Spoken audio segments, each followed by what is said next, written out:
Alright, good afternoon, and today titingnan natin itong Amazon Kindle Colorsoft Signature Edition. This is a 32 GB and it's metallic black. So makikita natin dito, ayan, sealed lahat. And for our unboxing, okay, let's open it. So let's take a look at how this looks. Or of course, this is our Kindle Colorsoft. And okay, so far, so good. Okay. Dito pa lang kita na natin yung difference because may mga colors na siya. This is the port. It's the port and this is the switch. Okay, let's turn it on. There. It's booting up. There you go. This is the setup. English, of course. And then, ayan, booting up na siya. So, this one, makikita nyo kulay blue yung background ng Kindle device natin. And this is very similar dun sa color blue na logo niya kapag dina-download natin siya sa App Store or sa Google Play Store. So far, very lightweight naman siya. Hindi ka din naman mangangalay dito. And while it's booting up, let's take a look at what else is inside.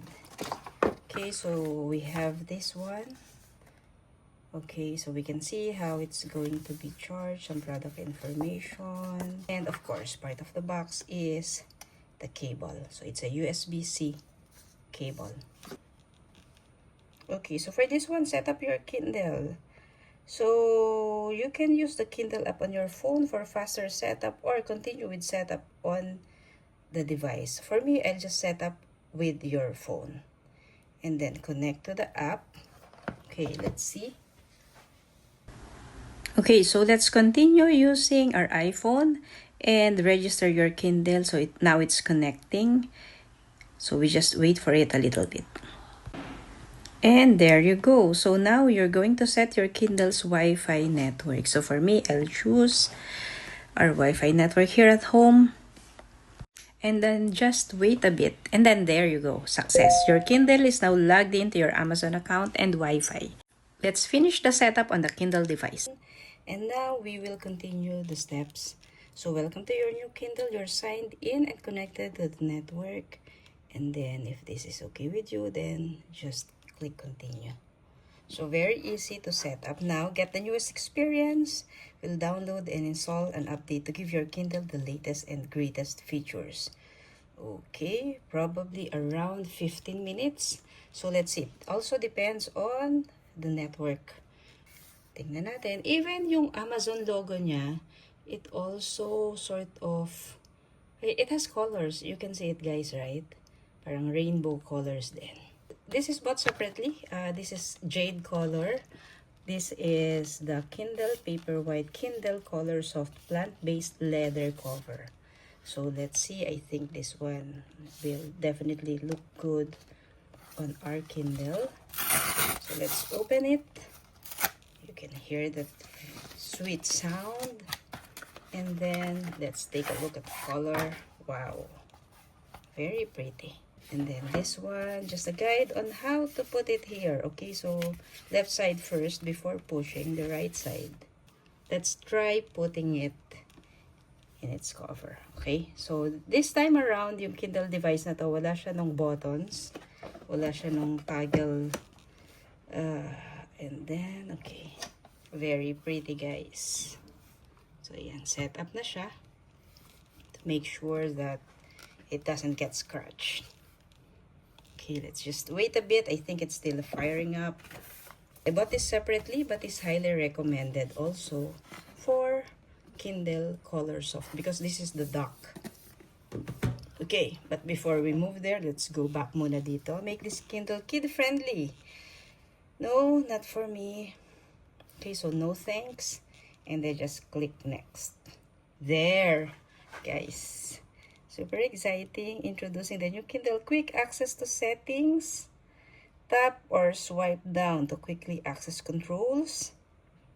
And then home library and current reading. So if user na kayo ng Kindle device, this is not going to be new to you. And then scroll left and right, so swipe left to browse within rows of books and content, and then swipe right to go back. So very basic, right? And then new quick scrolling experience, so navigate by tapping, dragging, or holding the trackpad or the scroll bar. So this is the one that you can see here. So we click next, and the last is tap this icon to access your reading list, web browser, and more. So this one. Okay, let's get on with that. And this is the new scroll bar that it's talking about. So it said that you can actually hold it there. Fast? Is it as fast? And then guys, let's take a look kasi we recently launched our children's book here, and it's in full color. So now it's downloading because I've already loaded it on my old Kindle. And I want to see how it's gonna look like on a full color device.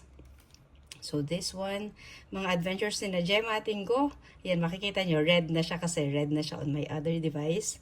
But, look at that. Full color. Okay, tingnan natin, balik muna natin to sa page 1 niya. Okay, let's see the main toolbar. Tap the screen to show this toolbar. Okay, done. And let's go to the pages and go to the beginning. There. Click stay here. Yan. So makikita natin dito, this is a new reading experience for Kindle users, especially those who like to read comic books and children's book on their Kindle devices. But kasi this is now in full color. Previously, mine was just showing grayscale. But this time around, look at that color. It's not as vibrant as it would have been in case you're using Kindle Fire or using your iPad or your iPhones or Android tablets. The color is of course going to be very different, but this one brings a different level of reading experience on the Kindle device. I love reading right now. What I have are mga psychological thriller and historical fiction. So let's try this. So I also have The Winter Garden by Christine Hanna. I'm planning on reading it next. So let's take a look. And if we open it, oh, reading on your Kindle. These are just some guidance for the readers, especially for those who are new to the Kindle device. So if you don't have it yet, my suggestion is try it out kasi anywhere you can carry 15,000 books with you or more depending on the size of your device. So this one makikita nyo very pale, but this has a blue font color. So that can also be seen already. If we take a look at the cover, so let's go to the table of contents. No, I don't want to customize my reading experience just yet. Let's just go to the beginning. And then, let's take a look at the cover. There. At least, at this point, medyo parang grayscale siya probably because of the choice of the book that I am showcasing right now. But for other covers, it's going to be more vibrant. Now, let's see. Because I want to highlight it. Now, there's a highlighter with different colors. Let's try blue. There. And then let's try again to do another highlight. And this time let's do or use another color like orange. There. So very pretty. This one, let's try a different color. Oh, we're limited to yellow, pink, blue, and orange. So let's try pink, and you can see very pretty, right? So if you're the type who like to highlight a lot of things and you want to give meaning to the different colors, like favorites are pink, and then something that you did not quite understand would be yellow, then this is definitely going to help you out. I'm going to the last part of this video, which is I'm going to show to you the dock. So this one is an Anker device. Okay, so let's open it. This is a dock so that for those who read every night, every day, at least you won't have any problems about charging it. It's just like putting your smartwatch on the bedside, and then just getting it again the following day, and it's always powered up. So this is the quick start guide. Okay, and let's take a look at the duck. Oh, very pretty. Okay, so this is the duck. Let's take a look. And the good thing about it is, for this duck, it will still charge your device even if it has this cover. So let's put it there, and then let's get from the box all the other items like the charger. Okay, so here's the charger. So let's plug it in here. Can you see it? Okay, so this is an Anker device.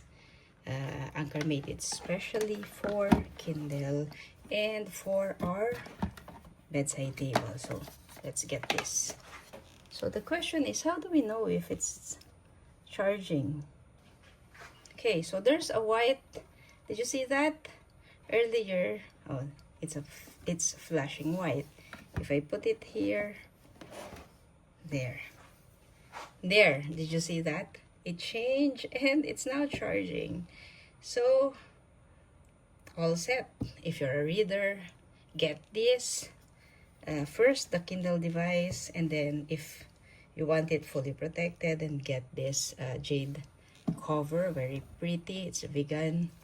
And then of course, to make things even more seamless for you as you read and as you sleep, and then the following day you want to make sure that it has it's fully powered up, then also get this Kindle dock. So if budget is no object to you, then definitely I suggest get the 3 pair. Thank you for watching my review of Kindle Colorsoft. Later on, I'm going to post another review about this device and its performance. So thank you, and please subscribe to my YouTube channel.